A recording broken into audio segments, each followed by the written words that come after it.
everybody, it's your favorite friendly neighborhood American Infidel once again, along with MPS IronMike. We are doing this this is actually the second Gears of War campaign. We're doing a playthrough. This bitch is gonna be about 30 minutes long. For this Gears of War playthrough, what I like to focus on is the total overall kind of the story mode of the first Gears of War and the second Gears of War. So basically I'm going to break it down act by act, campaign by campaign, and for your viewing pleasure you will have the 10 times speed campaign mode go through. If you watch really closely, you will see each and every one of my amazing fails as Mike tries desperately to carry me through this damn game. But yeah, that's about it. So I'm going to go through the acts. And then after that, I'm going to go through some not so much predictions, but I guess what I would like to see, or what I would like to see answered or played out in the third campaign. And then after this, hopefully I'll be able to drop like hour long or so, just straight up playthroughs. I don't know why you'd like to watch that, but if you would like to watch that, I'm going to put it up for you. But here we go. Let's see, Act 1 was called The Ashes, and as the game opens, it is 14 years after Emergence Day. So 14 years after the initial Lambit, what are they called? The initial grubs came up from the holes and just basically destroyed everybody. And what we find is that Marcus Phoenix is freed by Dom from the Jacinto Maximum Security Penitentiary. Now, as we all remember, Marcus was thrown in there because he abandoned his post to go and save his father. Now, part of him going to save his father, that's kind of something, because I have a feeling that his father is not dead. We'll go a little bit more into that kind of at the end. Now, Dom and as well as part of the Delta Squad, they managed to escape the prison just moments before it's destroyed by the Corpser. And then we meet up with the other members of the Delta Squad. We got Anthony Carmine, Min Young, Kim, and Ephra. And basically what happens is they get orders. Oh yeah, that Asian the Asian dude. Okay. With orders to find Alpha Squad and secure possession of the Resonator. Now, as we all remember, that Resonator is the thing that maps out the Locust Underground Tunnel network, so the light mass bomb can go in there and just blow the F-11 shit out of stuff. However, en route to Alpha's last known location, Carmine 1, we'll just call him, is killed by the Locust Sniper, and Marcus and Dom and Kim are able to meet up with a private from Alpha Squad, Augustus Cole, who says that the rest of Alpha Squad are at the Tomb of the Unknowns. Now the transmissions, they kind of get blocked by the Cedars, which are destroyed by Marcus using the Hammer of Dawn, which is the first time we get to see the Hammer of Dawn, which is pretty amazing. So they find some more privates from Alpha Squad, which is Damon Baird, Guy and just some unknown gear. Now, as we see here, let's see, who is it? Cole and Baird are both part of Alpha Squad, and like I was saying earlier, those two guys, they go way back. Basically, as when Cole gave up his, even after Emergence Day, they were still trying to carry on with normal day life, and people very much wanted Cole to continue to play. What's that stupid game? I'm kind of drawing a blank right now. Foosball? It's not Foosball. What the hell is it? Oh my god, I remember all this shit except for the name of that damn game. But oh well, they want Cole to continue playing, and he goes into the theater for the game. He makes this just amazing speech, really just amps up the crowd. He gets people wanting to go and fight, and literally, like in training, Cole breaks up a fight. Well, it's not so much a fight as it is Baird getting his ass kicked in a bathroom stall, and that person who's getting his ass kicked is none other than Baird. So I mean, those two have known each other for quite a long time in Alpha Squad. Needless to say, they get ambushed by the Locust forces.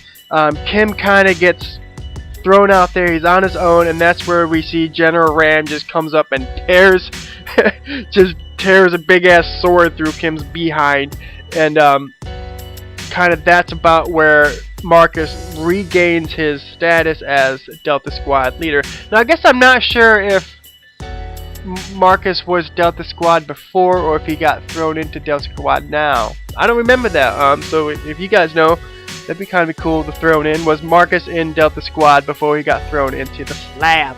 But whatever. So as they are retreating from that, just being overrun by the locusts, they run into the tomb.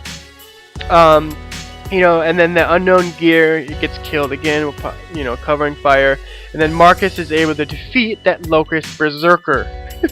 That's kind of when they're trying to run through the tunnels. They kind of, they got to go, not the tunnels, some building. And then you got to go through the doors and more doors. And then you got to get the berserker to bust through into the light. And then you can use the hammer dawn on their ass. But whatever. The team is able to confirm with the headquarters that the resonator is safe. And then they ordered the Lithia Emotion Facility, which is 10 kilometers from the position. So Marcus and the rest is, like I said, put in charge of Delta Squad, and they got to figure out a way to get 10 kilometers to that damn emotion facility. And then Dom has the bright idea that the fastest way to reach them is going to be to borrow that junker vehicle from a stranded that Dom has known before, which is, that dude named Franklin. Apparently Franklin owes Dom some sort of favor. They never go into like what that favor is, but it has to be something to do with Maria. Dom would just travel the stranded facilities or whatever you call with that picture of Maria, and have you find her? Did you find her? So I can only guess that that the stranded dude named Franklin gave him some sort of tip about where he was, or Dom did some sort of favor for that tip and wasn't quite repaid, I guess, but whatever. So they reach that facility. Cole and Barrett stay behind at the stranded camp to help them defend against the locusts. And while those two are doing this, Dom, and as well as Marcus, head across the ruined city as the nightfall kind of comes. And this brings out the krill. Now the krill are those like carnivorous little bat creatures that just attack anything in the dark. They're basically piranha in the sky. Oh my god, that'd be horrible. But Dom and Marcus, they fight through the locust forces, and they reach the Asso gas station where that junker is kept. And then they drive it back to the camp, defending themselves from the krill with that ultraviolet light equipped thing, which, if the krill is such a problem, you kind of wonder why there isn't an ultraviolet flashlight on the guns somewhere. I mean, they have a freaking chainsaw on the guns. You telling me they can't just also put a little light? Just something simple for the krill, but whatever. The two arrive back at the camp just as time, there's a giant locust onslaught. If you remember, the boomers come, everything's getting the shit shot out of it. But once that situation is taken care of, the team moves out of the camp and begins to make their way towards that emotion facility with the junker. And that's just a cut scene away as we get into Act 3, which was Belly of the Beast, where the Delta Squad, they reach the outskirts of the mining facility, basically as the junker breaks down. And so they begin to make their way through foot through the abandoned facility and into the motion mine tunnels. Of course, on the way there's, they're fighting creatures and locusts and whatever else they find. And this is kind of where they begin to see, is it where they begin? Hold on. Yeah, this is where they begin to see Lambent type, or maybe not Lambent, but the locust transforming, because this is where you see the locust with the things that explode and then they release that nasty ass gas. So it's kind of important because it's showing that something is wrong with the Lambent. You know what I mean? But whatever. Now, They make their way on foot through the abandoned facility and into the mine tunnels, and they head towards a predetermined location where the effect of the resonator should have reached just maximum capacity. They had to defend themselves against the locust onslaught. When they eventually reached the destination, they gotta defeat that corpser, and after the securing the air, Baird eventually sets off that resonator, and then they nearly escape to the surface by the time it goes, batshit crazy. But unfortunately, they learned that the data collected from the resonator blast was just really too little to be useful for the light mass bomb. However, somehow Baird figured out that device that was near I don't even know, there was just something on the ground that was near where they all were, and it contained a nearly completed map of the tunnel system. It's never really explained how. Like, Baird just kind of magically finds that object with everything on it right there conveniently. But it kind of looks like it may have came from Marcus's father. And as we all know, it's like Marcus's father, Adam Phoenix, was doing some kind of crazy, off-the-wall stuff, trying to figure out the Lambent. So I guess there's probably some type of tie in there, but who knows. But they figure out that they got to go back to Marcus's home, back to that academy thing, and kind of, be able to link in and hook everything up. So that's where we get to Act 4, which is apparently, conveniently called The Long Road Home. Where Delta Squad, they're riding in the Raven, they get to the academy, which is now just ruined and controlled by Locust. And that's kind of where we see the Nemesis come in, those air spore things that are in the sky. The team gets dropped off outside the academy. You gotta fight their way up and through all the damn Locusts and into the mansion where Adam and of course the Phoenix family live. Now the mansion, this is like Marcus's grandfather's home. And the games doesn't really quite do it justice, I would like to say, because in the books it's explained that this thing is massive. You walk in and it looks like you're walking into like a museum almost, like a big, like the natural history museum size thing. It's just huge. But whatever. They fight their way into the home, and Baird discovers that APC, which is in need of repair at the back of the manor, so him and Cole, they rush out and back to try to fix that thing. Baird's like a wild, crazy mechanic, dude. He can basically fix anything. And so, Marcus and Dom are again off to search the manor for the data, and they find that hidden laboratory in the basement, which then they leave the robot Jack to go download and the data, and they have to defend the house against the wave after wave of Logan's attackers. And just as Jack finishes downloading the tunnel maps, the two soldiers rush from the newly repaired APC behind them, while just as that huge Brumac thing is charging at them. But all you have to do is sprint. That's all you have to do is just run, and you get into that, you get into the APC, and it's a cutscene, and everything is fine. That Brumac destroys the manor. But, whatever. So that's kind of the end of Act 4, and we get into Act 5, which is titled Desperation. Now, the team is rushing towards that train station. That's where you get all the damn snipers and all that kind of stuff. But, the train station is basically, the train that they get on is basically just an armored freight train, which is carrying the light mass bomb. Now, like, how do they know to put the light mass bomb on the train? That's kind of what I don't get. Like, I don't remember. If anybody could explain just how that light mass bomb was there, because it seems like shit's happening fairly quickly, but whatever. But they get attacked at the train station, and again, Cole and Bear, they jump on the train as it's speeding past, and it leaves only Marcus and Dom to battle through to the front of the train as it travels across the wasteland towards the Locust strongholds. And this is where General Ram comes, and you get that you get that very long ass battle at the end of the campaign, where you got to defeat General Rand to get to the light mass bomb. But eventually they're able to kill him, and Marcus is able to defeat them. But the bridge is destroyed. Now, is it supposed to be destroyed? Because it seems like it works out quick. But there's that whole, oh my God, jump! No, get the helicopter closer! No, no, no! But of course, Marcus makes it.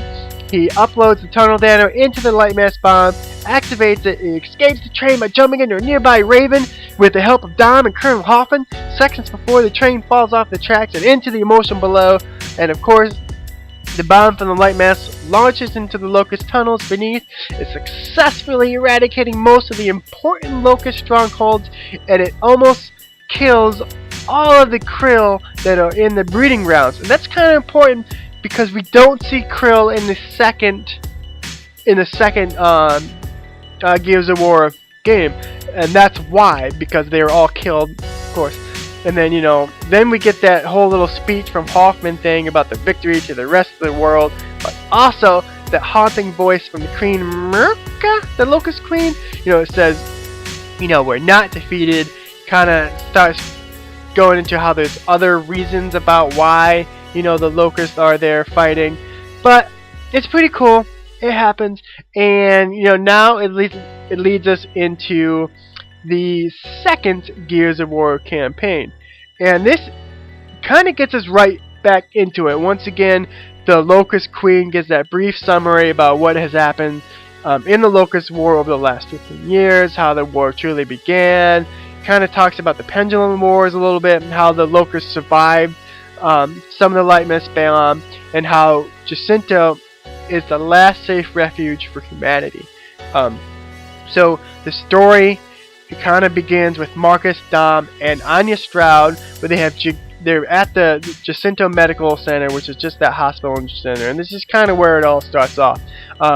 Ben Carmine arrives. He is the new rookie of Delta Squad, replacing who the hell did we replace? The first little dude. Carmine, right?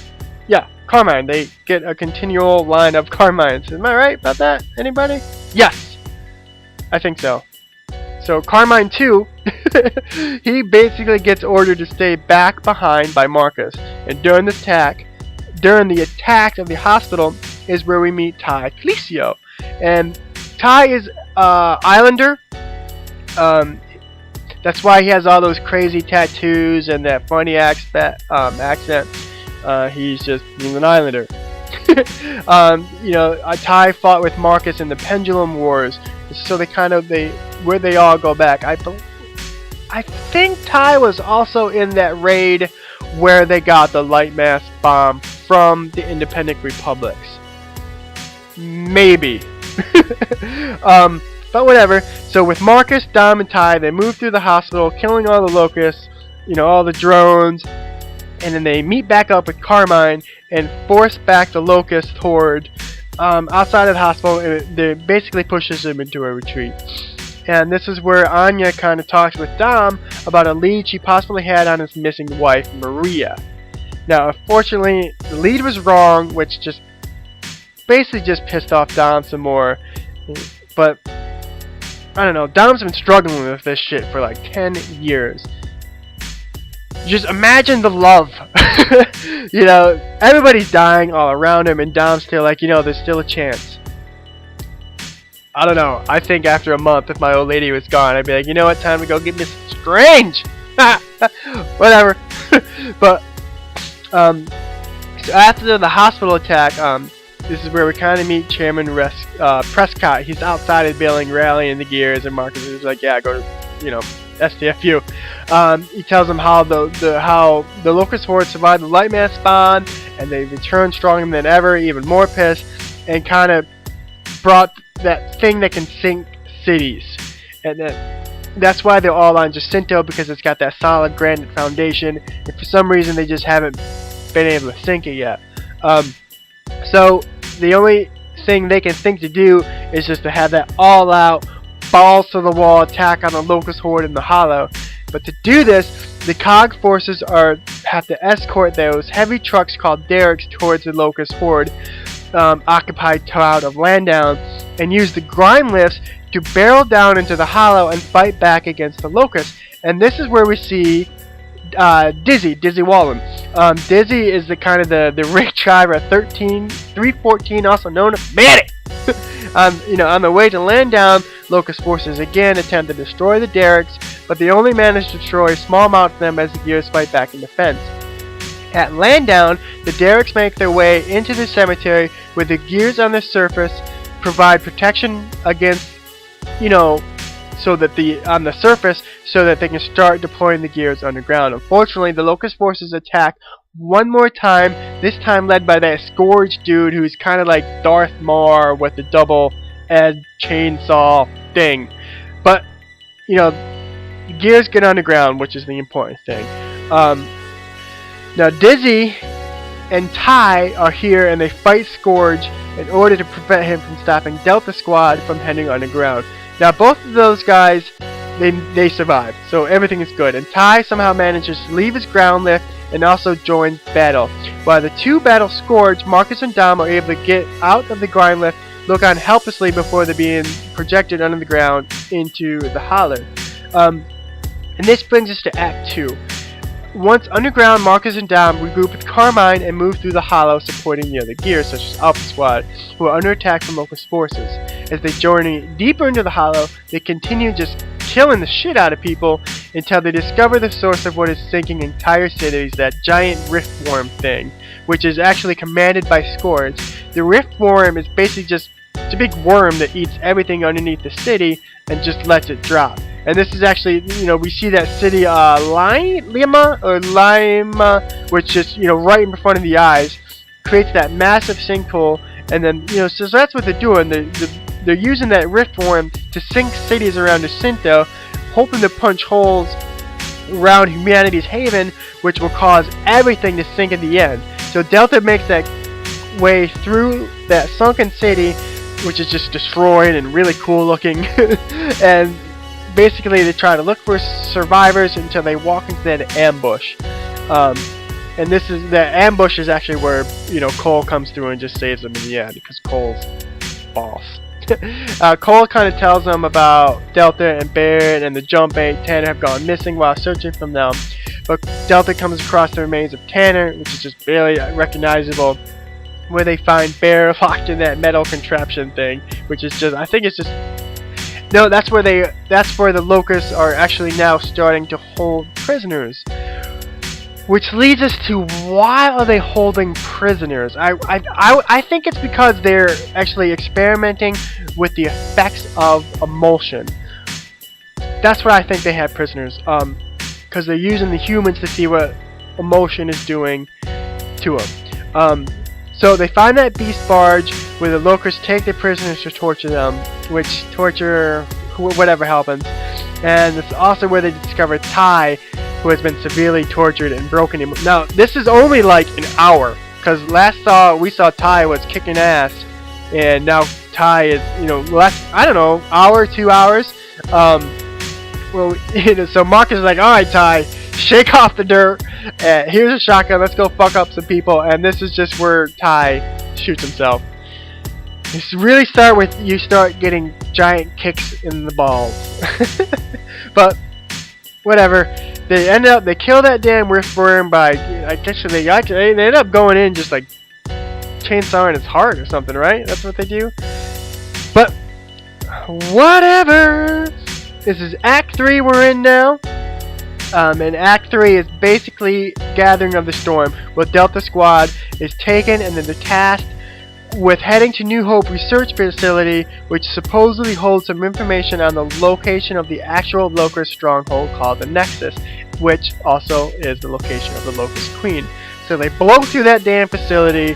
Marcus and Don basically saving the day. This is where we see the Razor Rain and the Brumax and this and that. But so they get out of the facility, they find the information they're looking for, and now Marcus and Dom making their way towards the Nexus, Locust capital, by crossing that massive ass lake thing, which during the crossing they're attacked by that Locust gunboat and the massive fish called the Leviathan, which, they kill everything again by throwing grenades at it. And this is when we get to Act 4, which is the Hive, which Marcus and Dom are inside the Nexus. And this is again where we see Marcus abandon his duty to help his friend. Because what happens is this is where they try to look for Maria in the labor camps.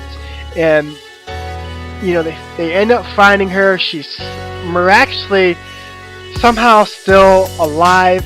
Dom has that little daydream thing where she's not a ghoul, basically. And this is where Dom kills his wife. He puts her out of misery. I cried. But you know, killing her, saying I love you so much, he's able to remember that she's in a better place. He explains that he found a way, sneaking the necklace, though he tells Dom, but if you want to go in guns a-blazing, I don't blame you. So this is where you start seeing the evil side of Dom. You start seeing Dom turn. He's just like, I want to kill them all. So they're fighting through the way to the Nexus. Marcus and Dom activate Jack's beacon, which signals for the grind lifts to start coming down, start tearing some damn ass up. And this is where you're able to use the mortar inside the necklace. So Delta is kind of fighting their way through the Nexus. They get to the Queen's Palace, battle everything comes to them. And then this is where the Locust Queen explains that in order to prevent the humans from flooding the hollow before the Locusts escape, she has set an army to attack Jacinto, which will distract the Cog army. Now the Locust Queen briefly mentions Adam Phoenix in a favorable manner to Marcus and Delta, but does not elaborate on how she knows him, and she brushes the subject off and orders Scourge to attack them. When the Locust Queen tries to escape, Marcus orders Cole and Bear to pursue her, leaving himself and Dom once again to battle Scourge, which chainsaw duels, columns falling, Scourge escapes on his Hydra after being overwhelmed by the combat, you know, this and that. So, once they get out, Jacinto is ordered just the evacuation. Delta hijacks the two Ravens to fly them to Jacinto to assist in the evacuation of Jacinto. They had to call ahead and be like, hey, don't shoot us, we're on these Ravens. Once they get to Jacinto, Delta Squad helps defend the COG headquarters with help from Colonel Hoffman from the Locust Forces, and is tasked with a new mission, which is basically teaching Jacinto using the light mass bomb, which, you know, floods the hollow. Now, the Cedars and the Nemesis infestation are negative affected to King Ravens and will bring the light mass to position of the hollow to set it off. So this is where we see that,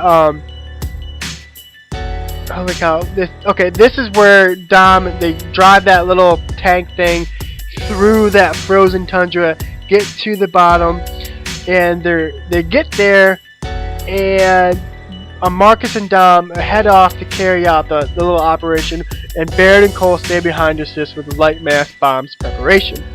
Once they get in the Jacinto sinkhole, Marcus and Dom, and this is where they hijack that damn Brumac to speed up the operation. So with the Brumac, they just blast through hundreds of Locust forces, including the Reavers, Cedars, Nemesis, Corpser, the Beast Barge, basically whatever else they find, they just kill the shit out of it. And once that area is cleared of the Locust forces, the opening is made in the sky. That's where they shoot those columns, and the King Ravens move in to deploy the light mass bomb. But that Brumac begins to mutate. This is where we exactly see the beginning that Locusts are mutating. It's important. Now, due to the extended emotion exposure is why. And it knocks the King Raven, carrying the light mass bomb into the motion. Now, realizing the Brumac is going lambent, Marcus and Dom and Baird all use the Hammer of Dawn to make the Brumac explode, which is just, you know, that giant explosion which kind of takes place of the light mass bomb. And Jacinto is sunk, the Hollows killed, the Locusts are being drowned, this and that. As the COG army is moving away from Jacinto, they watch it sink, and Marcus attempts to contact Anya, growing distressed. He's all worried she's dead, this and that. Whew. And then the Locust Creek can be heard giving that final narration. And that's the end. That's basically Gears of War 1, 2. Kind of entire breakdown. Now, if you are not a big Gears of war nerd as I am, if you watch the entire credits of the second Gears of War, what you can hear is you actually will hear. Oh my god, did I not? Hold on. Damn it! I saved it. I wanted to. You hear Adam Phoenix coming on the radio, kind of yelling out to anybody that will listen. Hold on. Oh my god, I can't believe I didn't say that. Hold on. Yeah! Where is it? I was supposed to save this so I can talk about it. Go, go, go, go, go. Where is it? No, no, no. Hold on, everybody. Okay, so following the credits at the end of Gears of War 2 comes a faint transmission from Adam Phoenix saying, "This is Adam Phoenix. Is anyone out there? Can you hear me? This is Adam Phoenix. Can you hear me? What have you done?" Suggesting that the flooding of the Hollow and the sinking of Jacinto may have created a greater threat for humanity. Now, what the hell he was talking about, we don't really know. That shit could be anything.